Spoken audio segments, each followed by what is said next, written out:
പറയടാ അളിയാ, നീ റെഡിയായോ? ആകുന്നു. അവള് എൻ്റെ പെട്ടിയൊക്കെ പാക്ക് ചെയ്യുന്നു. അവളോ? എൻ്റെ പൊന്നളിയാ, നിൻ്റെയൊക്കെ ഒരു ഭാഗ്യം. ഇതാ ഇവിടെ ഒരുത്തിയായിട്ട് നല്ലൊരു വഴക്ക് കഴിഞ്ഞിട്ടിരിക്കുക. എന്തിന്? എടാ, അവളുമാർ ഓഫീസിൽ നിന്ന് വീഗാലാൻഡ് ലുലുമളം കാണാൻ പോകുമ്പോൾ നമ്മളെന്തെങ്കിലും പറയാറുണ്ടോ? പിന്നെ നമ്മൾ ട്രിപ്പ് പോകുമ്പോൾ അവളുമാർക്ക് തന്നെ കുഴപ്പം. ഞാനില്ലേ, അവൾ എന്തായാലും ഒന്ന് മയപ്പെടുത്തട്ടെ. ഇറങ്ങുമ്പോൾ ഞാൻ നിന്നെ വിളിക്കാം. ഓക്കെ? അതെ, കഴിക്കാനെടുത്തു. എടി, ഞാൻ റെയിൽവേ സ്റ്റേഷനിൽ എല്ലാം കഴിച്ചോളാം. ഇനി എത്ര ദിവസം കഴിഞ്ഞിട്ടാണ് ഞാൻ ഉണ്ടാക്കിയതെല്ലാം കഴിക്കുന്നത്?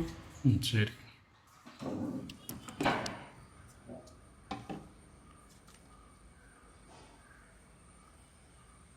ചപ്പാത്തിയും ചിക്കൻ കറിയും ബാഗിൽ വെച്ചിട്ടുണ്ട് കേട്ടോ. അയ്യോ, 4:30 ട്രെയിൻ. പെട്ടെന്ന് കഴിക്കുക, റെഡി ആവണ്ടേ?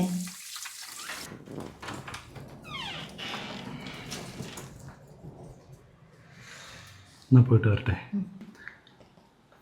അയ്യോ, എന്താ? ഒന്ന് പിടിച്ചേ. പോരാ. എവിടെ പോകാൻ ഇറങ്ങിയാലും മനുഷ്യൻ അതിന് മുമ്പ് കക്കൂസി പോയില്ലെങ്കിൽ സമാധാനം ഇല്ലല്ലോ.